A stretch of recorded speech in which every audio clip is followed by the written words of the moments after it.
Seorang pria bernama Pak Wito, penjual soto di pinggir jalan Boyolali, tiba-tiba jadi kaya mendadak. Warungnya selalu ramai, rasanya enak luar biasa, dan pelanggan datang terus-menerus, siang maupun malam.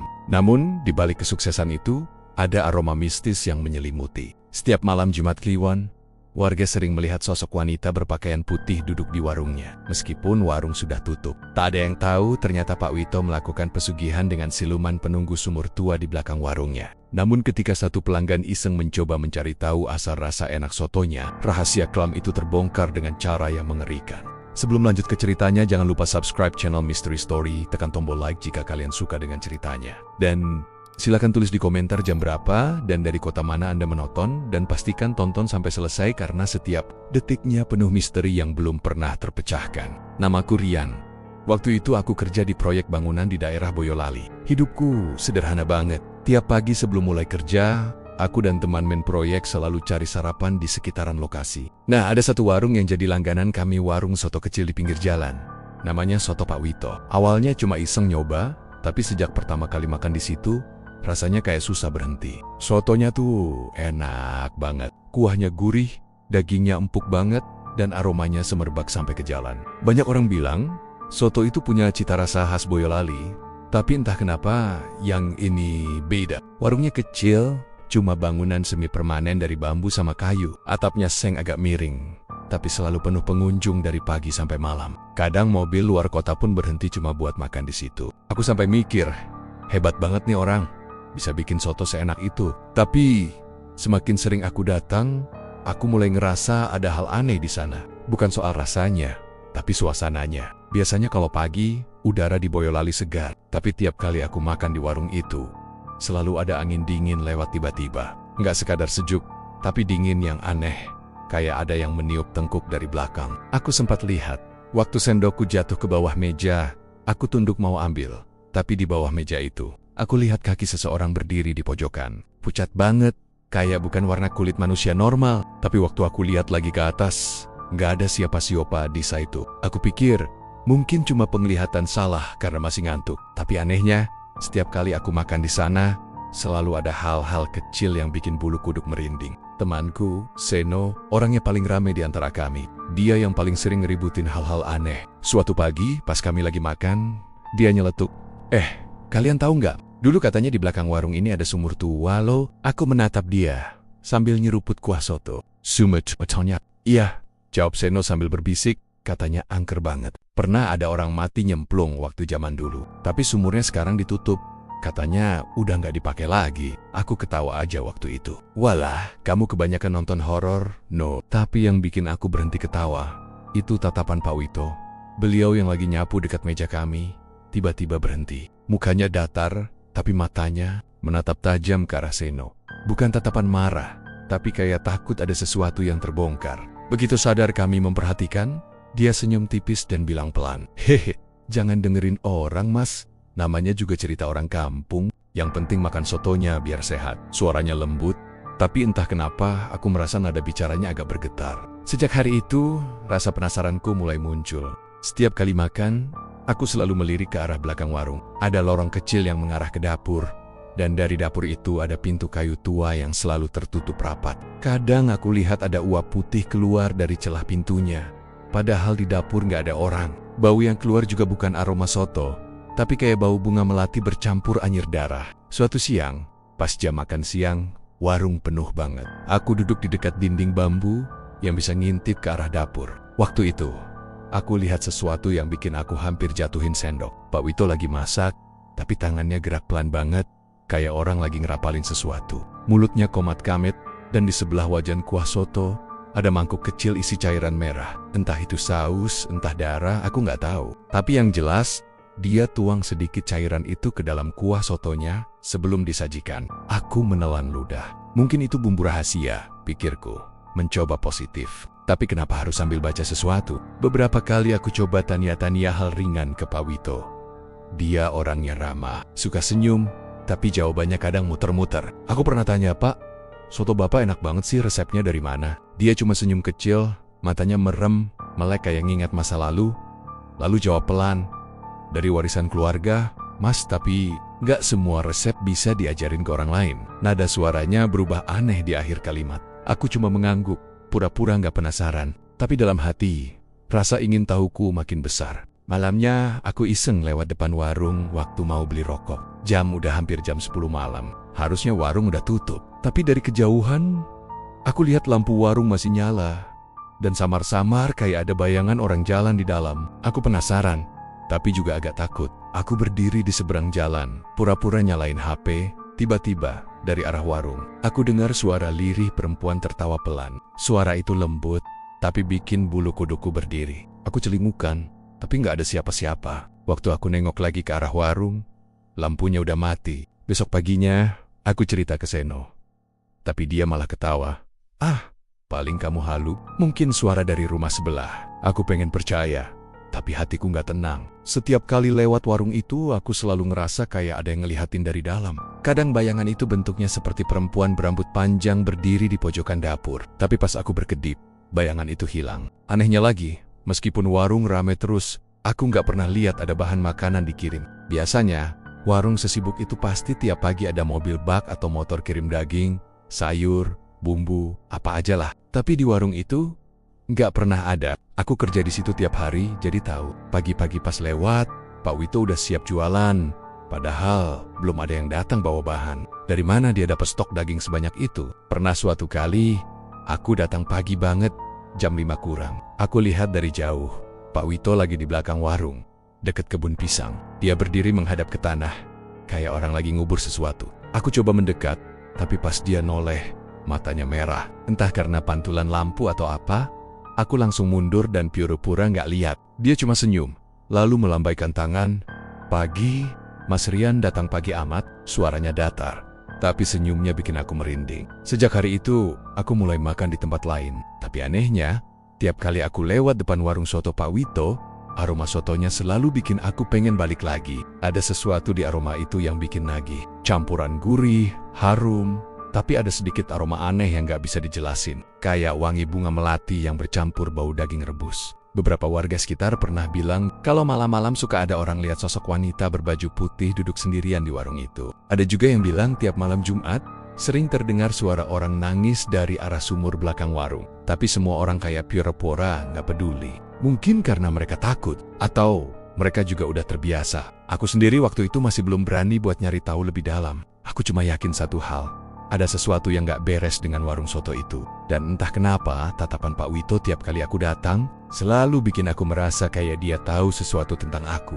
Kayak dia tahu, aku bakal jadi saksi dari sesuatu yang besar. Sesuatu yang menyeramkan yang belum terungkap. Dan malam itu, aku mulai sadar. Warung soto Pak Wito bukan sekadar tempat makan biasa. Ada rahasia kelam di balik aroma gurih kuah sotonya. Rahasia yang entah kenapa pelan-pelan mulai menarikku untuk masuk lebih dalam. Ke dunia yang seharusnya nggak pernah aku sentuh.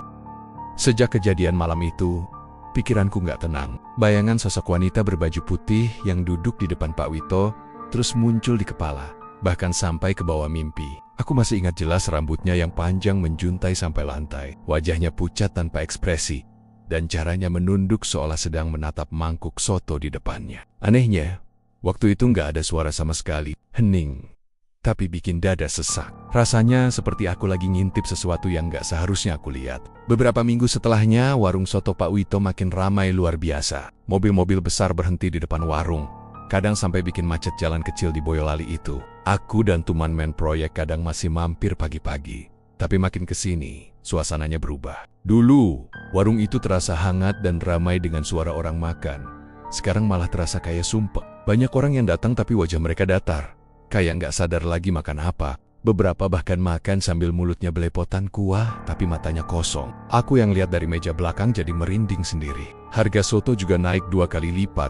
Tapi anehnya, pembeli malah makin banyak. Setiap mangkuk yang keluar dari dapur punya aroma yang luar biasa kuat. Bikin semua orang lapar cuma dari bau. Tapi aku mulai sadar, aroma itu bukan cuma wangi daging dan rempah biasa. Ada aroma lain yang samar, kayak wangi bunga yang menyengat dicampur amis logam, mirip darah. Suatu malam, aku lagi beli rokok di warung seberang. Waktu aku jalan pulang sekitar jam 11 malam, aku nggak sengaja lewat depan warung soto itu lagi.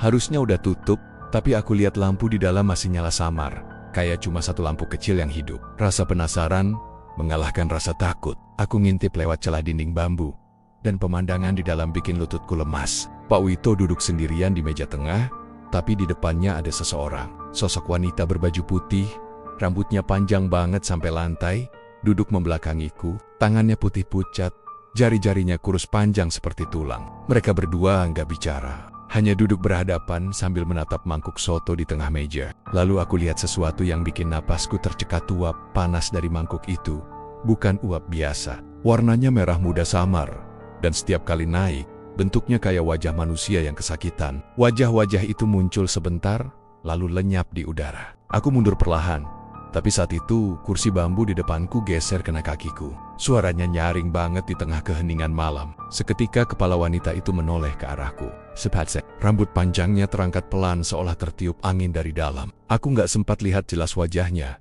tapi matanya. Aku masih ingat, hitam legam, tanpa bola mata, hanya 2 lubang kosong menatap lurus ke arahku. Aku langsung kabur secepat mungkin. Motorku gas tanpa pikir panjang. Badanku gemetar sepanjang jalan. Dan begitu sampai rumah, aku langsung demam tinggi. Malam itu aku menggigil, keringat dingin bercucuran. Rasanya seperti masih ada yang mengikutiku dari warung itu. Aku sampai mimpi buruk. Lihat wanita itu berdiri di depan ranjangku, menunduk sambil berbisik, "Jangan ganggu dia, besok paginya." Aku cerita ke Seno, tapi bukannya takut, dia malah kelihatan tertarik banget. "Serius kamu lihat, Yan? Wah, ini harus kita buktikan. Besok malam kita ke sana bareng. Aku bawa HP, kita rekam aja." Aku ngelus dada, mencoba menolak. Aku udah bilang, itu bukan manusia. Nomor aku lihat matanya sendiri. Tapi Seno malah ketawa kecil. Kamu kebanyakan nonton film horor, paling juga bayangan lampu. Udah, besok kita lihat bareng." Aku mau nolak, tapi di sisi lain, rasa penasaranku juga makin kuat. Aku pengen tahu apa sebenarnya yang kulihat malam itu. Akhirnya aku setuju, meskipun dalam hati nggak tenang sama sekali. Malam berikutnya, kami berdua datang diam-diam. Jam menunjukkan pukul 11 lewat. Suasana di sekitar warung sepi banget. Cuma ada suara jangkrik dan sesekali anjing menggonggong dari kejauhan. Lampu di dalam warung mati total.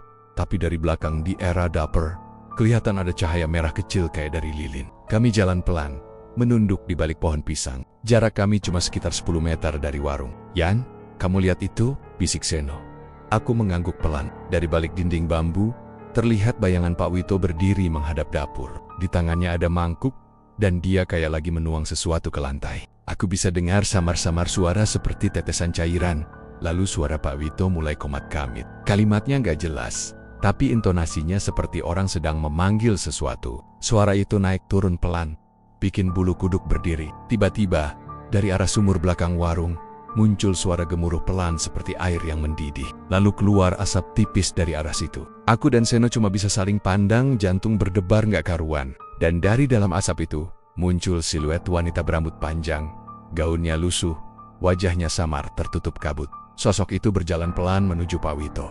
Semakin dekat, semakin jelas bentuknya. Rambutnya basah menetes, kulit wajahnya pucat kayak orang tenggelam lama di air. Aku pengen teriak tapi suaraku hilang. Seno sempat ngeluarin HP, tapi tangannya gemetar hebat. Suara dari sosok itu pelan, parau, tapi jelas kami dengar. Sudah tiba waktunya. Pak Wito menunduk, menaruh mangkuk di lantai, dan membalas dengan suara rendah. "Saya penuhi janji saya, Nyai." "Habits it." Sosok wanita itu menunduk ke mangkuk dan menghirup uapnya pelan. Uap merah muda itu kembali muncul, membentuk wajah-wajah yang kesakitan. Salah satunya seperti wajah laki-laki muda, matanya melotot, mulutnya membuka seolah menjerit minta tolong. Aku nggak kuat lagi. Aku tarik tangan Seno dan kami lari sekencang mungkin. Nafasku berat, jantungku kayak mau copot. Sampai di ujung jalan, aku sempat nengok ke belakang. Aku lihat warung itu gelap lagi, tapi di kejauhan, sosok wanita berbaju putih berdiri di depan pintu. Tubuhnya dayam, tapi rambutnya melambai-lembai sendiri, seperti ditiup angin, padahal udara malam itu benar-benar tenang. Kami nggak ngomong apa-apa sepanjang perjalanan pulang. Sampai kos, Seno cuma duduk diam di lantai sambil megang HP-nya. "Yan, kamu lihat kan tadi?" Suaranya pelan, gemetar. Aku cuma bisa mengangguk, masih berusaha menenangkan diri. Seno buka kameranya tapi layar HP-nya hitam total. Hanya ada suara napas berat dan bisikan samar perempuan. "Kalian nggak boleh lihat." Malam itu, kami nggak tidur sama sekali. Aku ngerasa ada yang aneh di kamar. Udara jadi dingin banget, dan dari luar jendela kayak ada yang ngetuk pelan-pelan. 3 kali, ritmenya pelan tapi jelas. Aku coba buka gorden, tapi nggak ada siapa-siapa. Hanya terlihat jalanan sepi dan kabut tipis menyelimuti Boyolali malam itu. Besok paginya, Seno bilang dia pengen balik lagi malam nanti buat rekam lebih dekat. Aku langsung menolak keras. Kamu gila? No, kamu nggak lihat sendiri itu apaan? Tapi dia keras kepala. Justru itu, Yan. Aku pengen bukti. Kalau bener dia pesugihan, kita bisa bongkar. Biar orang tahu. Aku ngerasa firasatku jelek banget. Ada sesuatu yang bilang kalau kami nekat balik, sesuatu buruk bakal terjadi. Tapi Seno nggak mau denger. Dan aku nggak tahu kalau malam itu bakal jadi awal dari semuanya. Awal dari mimpi buruk yang sampai sekarang masih terus menghantuiku tiap kali aku mencium bau soto. Malam itu bener-bener malam paling gila yang pernah aku alami seumur hidup. Sampai sekarang pun, kalau aku inget, bulu kuduk masih suka berdiri sendiri. Bayangin aja, aku sama Seno nekat datang ke warung sotonya Pak Wito pas malam. Jumat Kliwon malam yang dari dulu katanya. Jadi waktu paling angker di Jawa, awalnya cuma rasa penasaran aja yang bikin kami datang. Tapi setelah malam itu, aku nyesel setengah mati. Kami datang dayam-dayam sekitar jam 12 malam. Jalanan Boyolali waktu itu sepi banget. Cuma suara jangkrik dan angin yang sesekali berdesir lewat sawah. Langit juga mendung, tapi nggak hujan. Aku sama Seno jalan pelan, sambil nyalain senter kecil dari HP biar nggak kelihatan terang-terang amat. Dari jauh, warung soto Pak Wito kelihatan gelap kayak udah tutup. Tapi pas makin deket, kami lihat ada cahaya redup dari arah belakang. Tepatnya dari dapur. Low, Yan, Taylor, ada lampu kan? Bisik Seno sambil nunjuk ke arah dapur. Aku ngangguk pelan. Iya, tapi siapa yang masak jam segini? Kami berdua pelen-pelen jalan muter ke belakang. Jantung rasanya udah nggak karuan. Begitu sampai di balik semak yang agak tinggi kami berhenti. Dari situ kelihatan jelas. Di dapur belakang warung, Pak Wito lagi berdiri di depan meja panjang. Di atas meja ada mangkuk-mangkuk soto. Tapi isinya bukan soto biasa. Cairannya merah pekat dan waktu dia ngangkat botol kecil di tangannya, aku sadar itu darah ayam. Dia menuang darah itu pelen-pelen ke mangkuk, terus ngelantun sesuatu. Suaranya lirih, kayak orang baca mantra. Bahasa yang dia pakai aneh banget, bukan bahasa Jawa biasa. Telingaku aja rasanya pengen nutup. Aku bisa ngerasa hawa di sekitar langsung berubah, dingin banget. Sampai napas aja kayak keluar uap padahal bukan di daerah dingin. Seno megang bahuku pelan, matanya melotot ngeri, tapi juga nggak bisa berhenti lihat. Aku pun begitu. Rasa takut bercampur sama rasa penasaran yang aneh banget. Pak Wito lalu ngambil mangkuk itu, terus jalan ke arah belakang warung, tempat yang dulu katanya ada sumur tua. Kami ngikut pelan-pelan, masih dari balik semak. Pas sampai di sana, aku lihat sumurnya masih ada. Dindingnya udah lumutan, bibirnya dilapisi batu bata tua, dan di sekitarnya penuh rumput liar. Tanpa ragu, Pak Wito nyiram isi mangkuk itu ke dalam sumur. Tapi begitu cairan merah itu nyentuh air, terdengar suara seza kayak air kena bara panas. Dari dalam sumur langsung keluar asap hitam pekat, ngelilit ke udara. Aku spontan nutup hidung karena baunya kayak daging busuk yang udah lama nggak dikubur. Lalu sesuatu mulai muncul dari dalam sumur itu. Pertama cuma bayangan, lalu pelan-pelan muncul kepala seorang wanita. Rambutnya panjang banget, hitam tapi kusut kayak gimbal. Wajahnya, ya Tuhan, separuh hancur, kayak bekas luka bakar. Dan matanya cuma satu yang masih utuh, satu lagi bolong. Lidahnya panjang, menjulur keluar sambil menetesin cairan hitam. Suara dari mulutnya berat, serak, tapi pelan banget. Sampai rasanya suara itu langsung nembus ke telinga. Janji, sudah tiba Wito. Tubuhku langsung kaku. Seno sempat mau teriak tapi aku buru-buru tutup mulutnya. Kami cuma bisa nonton, antara percaya nggak percaya. Pak Wito malah berlutut di depan sumur. Isya, aku sudah penuhi bagian pertamaku. Besok pagi, warung akan makin ramai. Mohon terus berkati aku, Nyai. Wanita itu tertawa kecil, tapi suaranya kayak orang tercekik. Dari asap hitam yang masih keluar, tangannya menjulur, panjang banget sampai ke bahu Pak Wito yang jarinya runcing. Kukunya hitam semua. Dia ngelus kepala Pak Wito pelan, kayak orang kasih sayang. Tapi auranya dingin dan jahat banget. Jangan lupa tumbal berikutnya, bisik suara itu. Begitu dengar kata tumbal, aku langsung ngerasa jantung berhenti sepersekian detik. Aku dan Seno saling pandang, dan tanpa ngomong apa-apa kami langsung kabur. Kami nggak peduli bunyi ranting patah atau suara langkah kami yang berisik. Kami cuma pengen jauh dari tempat itu. Pas udah jauh dari warung, kami berhenti sambil ngos-ngosan. Napas rasanya kayak terbakar. Yan, itu tadi apa? Tanya Seno sambil gemetar. Aku nggak tahu. No, tapi sumpah, itu bukan manusia. Jawabku cepat. Kami pisah di jalan besar, dan masing-masing langsung balik ke kos. Aku nggak bisa tidur semalaman. Setiap kali melek, bayangan wanita itu muncul di kepalaku. Dan yang paling aku ingat jelas tatapan matanya yang kosong tapi kayak ngikutin kemanapun aku pergi. Besok paginya, aku masih demam. Tapi, waktu aku maksa kerja, aku sadar Seno nggak datang. Aku pikir dia telat. Tapi siangnya, Mandor bilang katanya Seno keluar pagi-pagi banget. Bilang mau beli sarapan di warung. Dan sampai sore, dia nggak balik-balik. Aku langsung ngerasa nggak enak. Sarapan di warung? Pikir cuma ada satu warung yang biasa kami datangi. Warung sotonya Pak Wito. Waktu pulang kerja, aku sempat mampir lewat sana. Warungnya rame banget kayak biasa. Aku lihat Pak Wito lagi ngaduk kuah soto di depan. Wajahnya tenang, bahkan lebih segar dari biasanya. Tapi pas aku perhatiin baik-baik, di pojokan warung, di dekat tungku, aku lihat ada sepasang sandal jepit warna biru yang mirip banget sama punya Seno.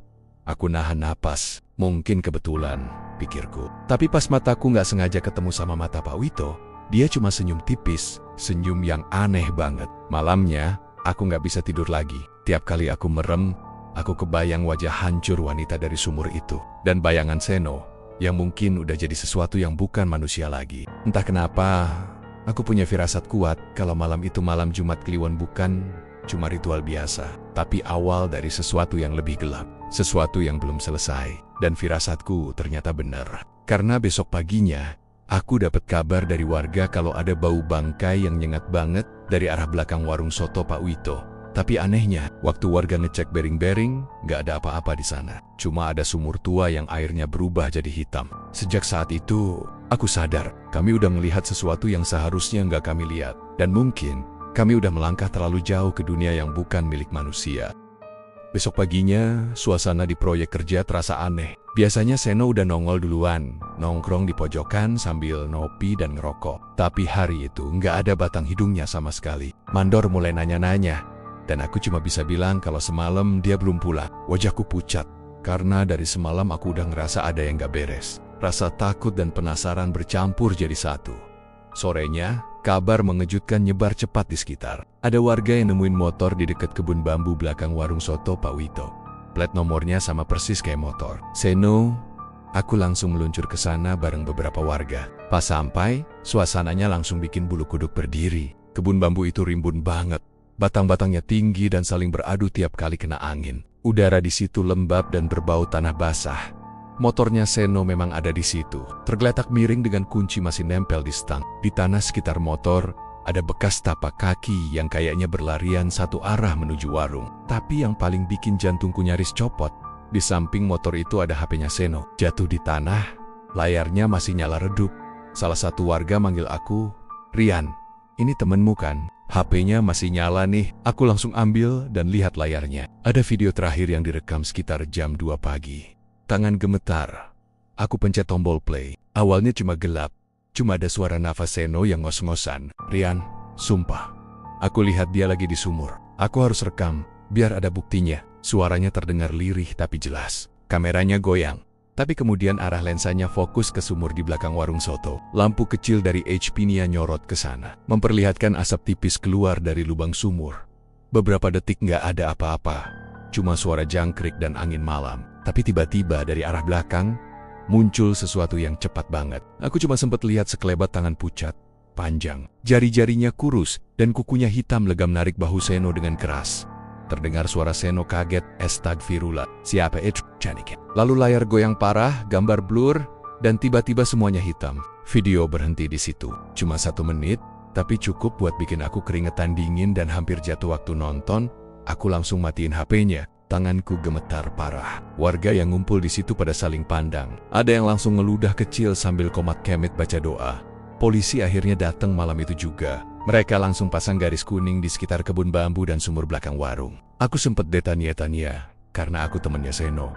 Tapi aku nggak berani cerita semuanya. Cuma bilang kalau terakhir kami nongkrong bareng dan Seno bilang mau beli soto malam-malam. Lucunya, meskipun udah banyak polisi dan warga yang kumpul, warung soto Pak Wito tetap buka seperti biasa. Bahkan malam itu, pengunjungnya malah makin rame. Lampu warung terang banget, suara orang ketawa dan sendok beradu sama mangkuk kedengeran jelas. Kontras banget sama kebun bambu di belakang yang gelap dan sepi.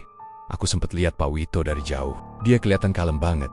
Bahkan sempat senyum pas lihat polisi mondar-mandir. "Kasian ya, kalau bener hilang. Saya juga sering lihat anak itu makan di sini," katanya datar, tanpa ekspresi. Tapi, mata Pak Wito. Aku nggak bisa jelasin, tatapannya tajam, tapi kosong. Kayak orang yang udah nggak punya rasa takut, atau malah bukan manusia sepenuhnya.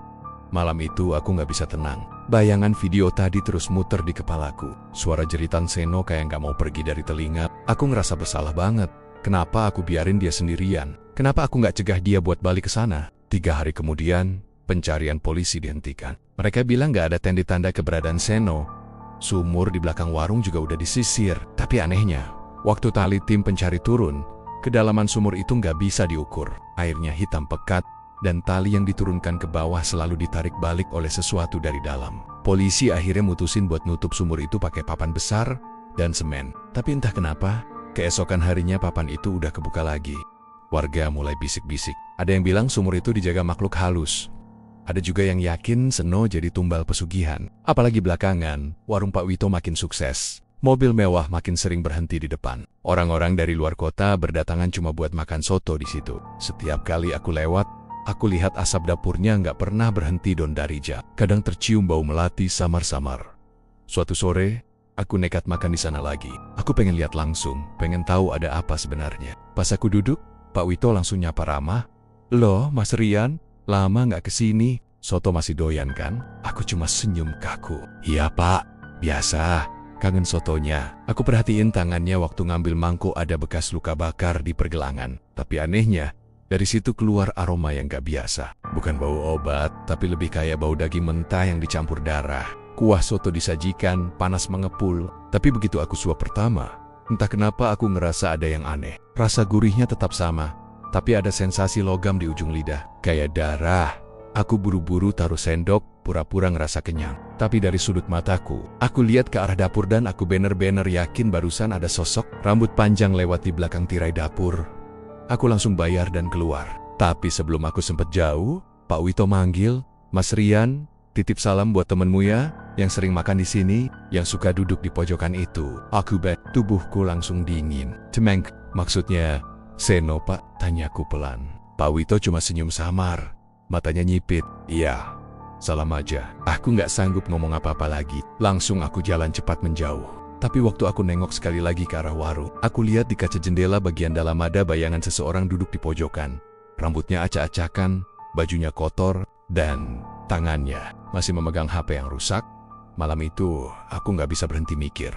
Seno udah nggak ada, tapi kenapa aku ngerasa dia masih di sana? Dan kalau bener warung itu tempat pesugihan, berapa banyak lagi orang yang bakal hilang cuma buat mempertahankan kesuksesan warung soto itu? Sejak saat itu, aku janji ke diri sendiri buat nyari tahu apa sebenarnya yang disembunyikan Pak Wito dan siapa wanita dari sumur itu. Tapi, aku belum tahu. Rasa penasaran ini bakal jadi kesalahan paling fatal yang pernah aku buat. Sejak kejadian hilangnya Seno dan video mengerikan itu, aku benar-benar berhenti makan di warung soto Pak Wito. Setiap kali aku lewat depan warung itu, dadaku selalu sesak. Kayak ada sesuatu yang menekan dari dalam. Tapi anehnya, teman-teman di proyek malah makin sering ke sana. Katanya, rasa sotonya makin enak, makin gurih, dagingnya makin empuk, bikin nagih. Aku cuma bisa diam tiap kali mereka cerita. Dalam hati aku pengen teriak, pengen bilang jangan pernah makan di situ lagi. Tapi aku juga takut dikira ngaco. Mereka nggak pernah lihat apa yang aku lihat malam itu. Mereka nggak tahu apa yang ada di balik sumur dan dapur warung itu. Suatu hari, saat jam istirahat siang, Bayu teman satu proyekku datang sambil senyum lebar. Tangannya masih megang bungkus soto dari warung itu. "Yan, sumpah ya, sekarang rasanya makin gila enaknya. Dagingnya empuk banget bro, kayak bukan daging sapi. Tapi justru itu yang bikin nagih," katanya sambil ketawa kecil. Aku nelen ludah pelan, ngerasa perutku mual. "Maksud lo, kayak bukan daging sapi tuh gimana?" Bayu ngangkat bahu. "Nggak tahu, tapi pas dikunyah tuh teksturnya beda, empuk banget. Tapi ada serat-serat kecil yang aneh. Gue malah mikir jenggen-jenggen daging kerbau atau rusa." Aku cuma senyum tipis. Tapi malam nia, rasa penasaran dan rasa takut itu bercampur jadi satu. Aku nggak bisa tidur. Setiap kali aku merem, aku kebayang wajah Seno dan ingat potongan terakhir video itu. Tangan pucat yang narik bahunya. Sekitar jam 11 malam, aku akhirnya mutusin buat datang lagi ke warung itu. Tapi kali ini, aku nggak mau masuk. Aku cuma pengen ngintip dari luar, buat tahu kebenarannya. Aku naik motor pelan-pelan, matiin mesin pas udah deket. Dari Keyohan, Aku lihat warung masih terang, padahal udah larut banget. Asap dari dapurnya naik tinggi ke langit, dan angin malam itu bawa aroma soto yang aneh banget harum. Tapi ada bau anyir samar. Aku sembunyi di balik pohon besar, sekitar 20 meter dari belakang warung. Dari celah bambu yang jadi pagar dapur, aku bisa lihat bayangan Pak Wito. Dia lagi motong sesuatu di atas meja kayu besar. Tangannya cepat, gerakannya teratur, kayak orang yang udah biasa banget, tapi yang bikin bulu kuduku berdiri. Di sampingnya ada baskom besar penuh potongan daging berwarna kemerahan. Aku nyorot dikit, pakai senter kecil dari HP. Dan pas itu juga, aku lihat sesuatu yang bikin perutku mual seketika. Di antara potongan daging yang udah rapi ditumpuk, ada satu potongan kecil yang jelas banget bukan dari hewan. Ada kuku menempel di ujungnya. Kuku manusia. Aku spontan nutup mulut biar nggak teriak. Tanganku gemetar, dan napasku mulai berat. Tapi aku nggak berani mundur. Aku perhatiin terus dari celah bambu. Pak Wito ngambil satu potongan daging, ngebersihin dari darahnya pakai lap kain, lalu naruh ke dalam panci besar berisi kuah mendidih. Asap naik, dan di udara langsung tersebar bau gurih yang bikin kepala pusing sambil ngaduk. Dia ngomong pelan, kayak lagi ngobrol sama seseorang. Sudah, Nyai. Bagian malam ini sudah aku siapkan. Besok pembeli makin ramai kan? Aku nggak pernah ingkar janji. Dari arah belakang dapur, aku dengar suara perempuan lirih banget. Serak tapi jelas. Bagus, jangan berhenti, Wito. Tumbal belum cukup. Aku merinding. Bulu tengkuk berdiri semua. Suara itu bukan dari manusia biasa. Terlalu dalam, terlalu dingin. Suara itu datang dari sumur. Aku bisa ngerasain hawa dinginnya sampai ke tempat aku berdiri.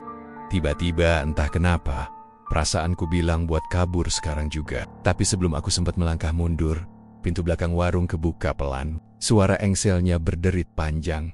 Dan dari dalam, sosok Pak Wito muncul. Aku kaku di tempat. Cahaya lampu dari dapur jatuh ke wajahnya dan Tuhan, matanya hitam pekat, tanpa bola mata putih sama sekali. Senyumnya lebar banget, nyaris nggak wajar. Kamu suka makananku, Rian? Suaranya pelan, tapi jelas banget. Kayak dia udah tahu aku dari tadi di sana. Aku langsung lari secepat-cepatnya. Nggak sempat lihat ke belakang, nggak peduli sama ranting yang nyabet muka, nggak peduli sama suara langkah kaki di belakangku. Aku cuma pengen jauh dari sana. Suara tawa kecil menggema dari belakang. Makin lama makin jelas. Hahaha, jangan takut, Rian. Kamu juga bakal suka. Nanti, aku naik motor dan langsung ngebut ke arah kos. Sampai di kamar, aku kunci pintu ropet-ropet dan duduk di lantai. Masih ngos-ngosan. Tanganku gemetar parah. Bayangan kuku di potongan daging itu terus muncul di kepala. Aku nyaris muntah berkali-kali, tapi nggak keluar apa-apa. Beberapa menit kemudian, HP-ku bunyi. Pesan WhatsApp masuk dari nomor tak dikenal. Rian, makananku malam ini untukmu juga. Jangan lupa mampir besok. Wito, aku langsung hapus pesannya. Tapi entah kenapa, aku ngerasa kayak ada mata yang ngawasin dari luar jendela. Aku tutup tirai, tapi suara langkah pelan di luar kamar kedengeran jelas. Kayak ada orang jalan nyeret kaki di depan pintu kosku. Malam itu aku nggak bisa tidur sama sekali. Sekali waktu, aku dengar suara lirih perempuan nyanyi. Nadanya datar dan nyeremin, kayak dari luar tembok. Bau melati dan darah bercampur di udara. Aku cuma bisa nutup kuping dan doa dalam hati. Besok paginya, aku mutusin buat pergi dari proyek itu. Aku nggak tahan lagi. Tapi sebelum aku sempet cabut, aku dengar kabar dari teman lain Bayu nggak masuk kerja hari itu. Katanya, dia terakhir kali kelihatan lagi makan di warung soto Pak Wito. Darahku langsung dingin. Aku cuma bisa bengong, ngerasa perutku melilit. Semua mulai masuk akal. Daging empuk yang mereka puji-puji, itu bukan daging sapi. Itu mungkin potongan tubuh orang-orang yang jadi tumbal. Dan mungkin Bayu udah jadi salah satunya. Aku pengen lapor polisi lagi, tapi percuma. Waktu hilangnya Seno aja nggak ada hasil. Lagi pula, siapa yang bakal percaya kalau aku bilang warung soto di pinggir jalan itu masak pakai daging manusia? Malamnya aku nekat berdoa, minta petunjuk. Tapi semakin aku coba menjauh, semakin sering suara itu datang dalam mimpi. Suara perempuan serak yang bilang, Rian, giliranmu sebentar lagi. Aku kebangun tengah malam dengan keringat dingin. Dan di meja dekat kasurku, ada sebungkus soto, masih panas. Dan di atasnya ada catatan kecil bertulisan tangan. Selamat makan, Rian. Dari Pak Wito. Aku teriak second ken Nia malam itu. Malam itu, suasana desa mendadak mencekam. Aku datang bersama 4 warga lain. Pak Rahman, ketua RT, lalu ada Bayu, Karto, dan satu lagi, Yono. Kami semua bawa senter dan golok seadanya. Langit gelap banget malam itu. Bulan ketutupan awan tebal, dan udara dingin kayak menusuk tulang. Dari jauh, warung soto Pak Wito terlihat redup. Lampunya cuma nyala satu, itu pun kelap-kelip kayak mau mati. Tapi yang paling bikin bulu kuduk berdiri, dari arah warung itu ada suara gemericik air. Kayak ada yang nyuci sesuatu di tengah malam. Kami jalan pelan-pelan. Semakin dekat, bau amis makin tajam. Campur bau anyir dan sesuatu yang kayak daging busuk. Oku udah muel, tapi rasa penasaran ngalahin semuanya. Bayu bisik ke aku, Yan. Ini bau darah, sumpah. Aku cuma angguk. Langkah kami makin hati-hati. Begitu sampai di dapur, suasana langsung hening. Hanya suara air netes dari wastafel rusak. Tapi di lantai, genangan merah gelap udah mengering di beberapa bagian. Aku menyorot senter ke arah meja potong. Di situ masih ada pisau besar yang meneteskan cairan pekat, dan beberapa potongan daging disusun rapi di atas talenan. Tapi kali ini aku yakin itu bukan daging sapi. Ada potongan dengan bentuk jari. Kuku kecil masih nempel. Aku refleks mundur dan hampir jatuh. Tapi Bayu nangkep aku. Astagfirullah, itu jari manusia, serunya dengan suara gemetar. Pak Rahman nyuruh kami keluar. Jangan dipegang apa-apa, kita lihat sumur belakang. Katanya sumber airnya dari sana. Kami keluar lewat pintu dapur. Di belakang warung, ada kebun bambu kecil yang bikin suasana tambah serem. Suara angin nabrak batang-batang bambu bikin bunyi gemeretak yang bikin dada sesak. Di tengah kebun itu, ada sumur tua, ditutup papan kayu tebal, dan disemen di pinggirnya. Bau amis paling kuat datang dari situ. Kami saling pandang. Buka aja, Pak, kata Yono dengan suara kecil. Tapi tangannya gemetar. Pak Rahman nekat buka duluan. Dia cungkil tutup kayu pakai linggis kecil yang dibawa dari rumahnya. Baru beberapa detik, bau busuk langsung nyamber hidung kami semua. Aku nutup mulut dan hidung pakai kaos, tapi tetap aja rasanya pengen muntah. Begitu papan kebuka, semua langsung menjerit. Cahaya senter kami mantul ke permukaan air di bawah. Tapi itu bukan air bening. Warnanya gelap, hampir hitam, dan mengambang di atasnya ada potongan tubuh manusia, tangan, kaki, bahkan kepala yang udah nyaris tinggal tulang. Di dinding sumur, ada bekas goresan panjang kayak seseorang pernah berusaha naik tapi gagal. Aku lihat sesuatu yang bikin lututku lemas. Sebuah jaket jeans biru, sobek di bagian pundak. Itu jaketnya Seno. Aku masih ingat karena dulu dia sering makainya ke proyek. Bayu langsung mundur sambil teriak, "Ya Allah, Seno!" Dia jatuh terduduk. Senter di tangannya jatuh ke tanah. Aku bisa dengar napasnya tersengal. Antara panik dan takut. Aku sendiri cuma bisa berdiri bengong. Lidah keluh, otakku kosong. Pak Rahman masih berusaha kuat. Dia nyuruh kami mundur dan nelpon polisi. Tapi begitu dia mau keluarin HP, dari arah sumur terdengar suara pelan, kayak bisikan, lapa. Suara itu pelan, tapi jelas banget di tengah malam yang sepi. Kami semua kaget dan langsung sorot senter ke arah sumur lagi. Air di dalamnya beriak, padahal nggak ada angin. Tiba-tiba dari dalam muncul gelembung besar, dan sesuatu bergerak. Aku lihat jelas sebuah kepala perlahan naik ke permukaan. Tapi itu bukan manusia hidup. Kulitnya terkelupas, matanya bolong, dan rambutnya masih menetesin cairan hitam. Kepala itu menghadap ke atas, ke arah kami, lalu tersenyum. Giginya rontok satu-satu, tapi dari mulutnya keluar suara lirih, "Soto, mau soto." Kami semua lari sejadi-jadinya. Aku bahkan jatuh 2 kali di tanah becek. Tapi nggak peduli. Begitu sampai di rumah, aku langsung muntah. Sementara Pak Rahman nelpon polisi dengan tangan gemetar. Sekitar setengah jam kemudian, polisi datang. Tapi waktu mereka sampai di lokasi, warung itu udah nggak ada. Serius. Nggak ada. Yang tersisa cuma tanah berlubang besar di tengah kebun bambu. Nggak ada bekas bangunan, nggak ada meja, nggak ada dapur, semuanya hilang. Kayak warung itu nggak pernah ada sama sekali. Polisi sempat curiga kami ngelakuin sesuatu, tapi waktu mereka lihat sendiri bekas tanahnya, mereka juga bengong. Di lubang itu, air masih mendidih pelan, dan bau melati nyebar kuat banget. Bukan bau bunga segar, tapi bau melati yang aneh campur anyir dan busuk, tapi tetap wangi di hidung. Salah satu polisi turun sedikit buat lihat ke dasar lubang. Tapi baru beberapa detik dia langsung naik lagi. Pucat pasi. Katanya di bawah sana masih ada potongan tubuh manusia.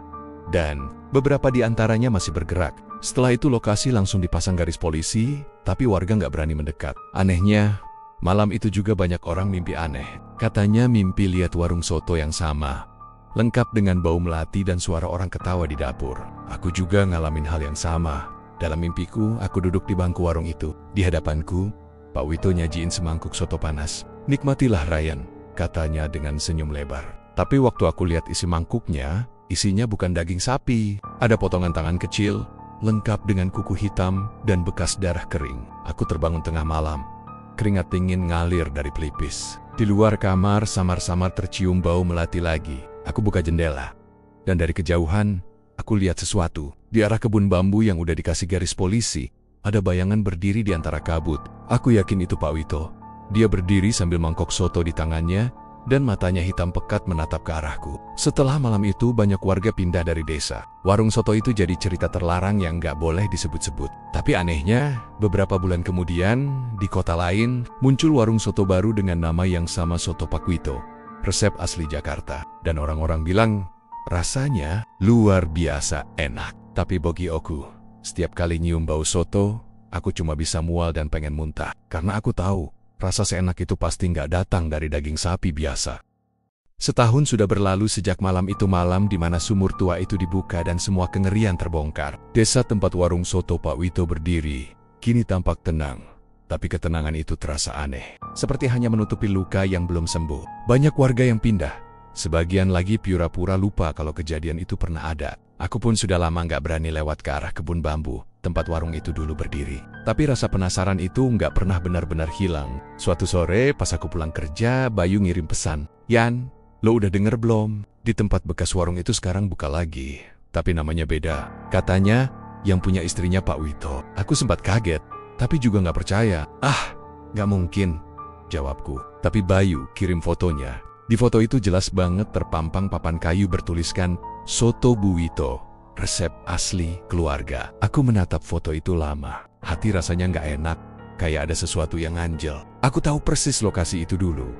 Dan waktu polisi datang, tempat itu hilang. Cuma tinggal tanah berlubang dan bau melati yang menusuk. Gimana bisa sekarang berdiri warung baru di atasnya? Dan lebih aneh lagi, siapa Bu Wito itu? Soalnya setahuku, dulu Pak Wito tinggal sendirian.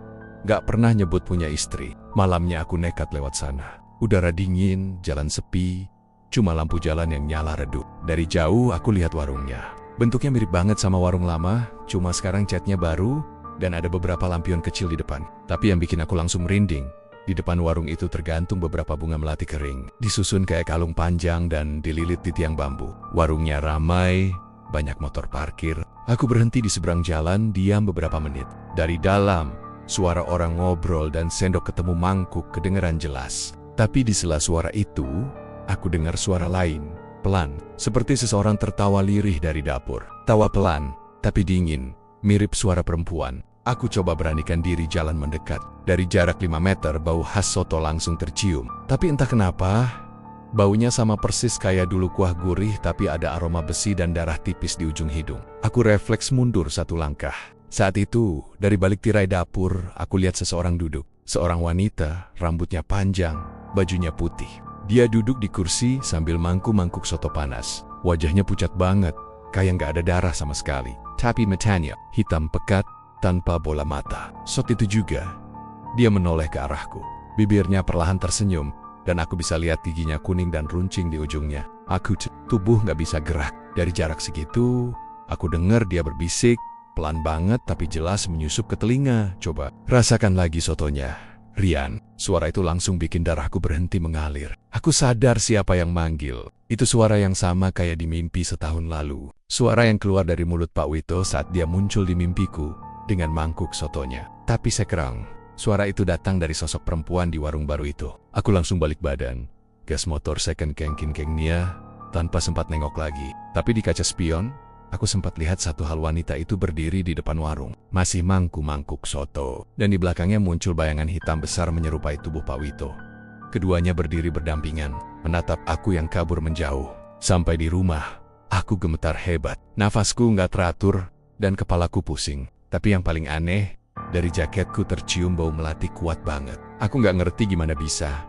Padahal aku nggak bawa bunga sama sekali. Aku cuci jaket itu, tapi baunya nggak hilang. Beberapa hari kemudian, berita mulai tersebar. Katanya, pelanggan warung soto Bu Wito banyak yang suka banget sama rasanya. Orang-orang rela antre malam-malam, bahkan sampai jam 2 dini hari. Katanya, dagingnya empuk banget, kuahnya khas, dan selalu wangi melati. Tapi setelah 3 minggu, kabar lain muncul. Ada 2 orang pelanggan yang hilang setelah makan di sana. Polisi datang, tapi warungnya selalu tutup pas diselidiki. Dan anehnya, gak ada satupun warga sekitar yang tahu siapa sebenarnya pemilik warung itu. Rasa takutku makin besar. Aku coba ingat-ingat. Waktu aku lihat wajah perempuan di dapur itu, dia mirip seseorang. Setelah lama mikir, aku sadar wajahnya mirip banget sama mayat wanita yang dulu sempat disebut warga hilang di desa sebelah. Korban terakhir sebelum warung lama itu lenyap. Mungkinkah dia tumbal yang sekarang gantian hidup lewat pesugihan itu? Malam berikutnya aku mimpi aneh lagi. Dalam mimpi itu, aku duduk di meja warung, sendirian. Di hadapanku, Bu Wito datang bawa soto panas. Dia duduk di seberangku, senyum lebar dan berkata, "Dulu suamiku gagal, tapi aku nggak akan gagal. Aku tahu kamu saksi terakhirnya, Rian. Kau yang mencium aroma soto terakhir kami. Jadi, kau juga harus merasakannya lagi." Dia menyerahkan mangkuk itu.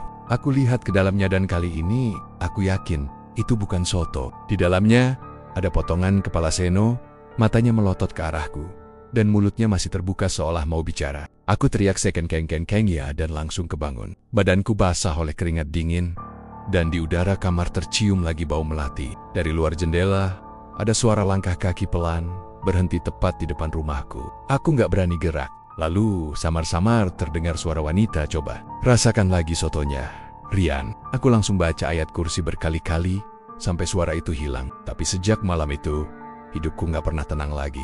Setiap aku lewat warung manapun yang jual soto, pasti aku cium bau darah segar bercampur melati. Kadang aku lihat bayangan seseorang duduk di pojokan warung, mangkuk-mangkuk soto, dengan mata hitam dan senyum aneh. Kadang, waktu aku tidur aku bisa dengar suara bisikan halus di telinga, "Dagingnya masih hangat, Rian."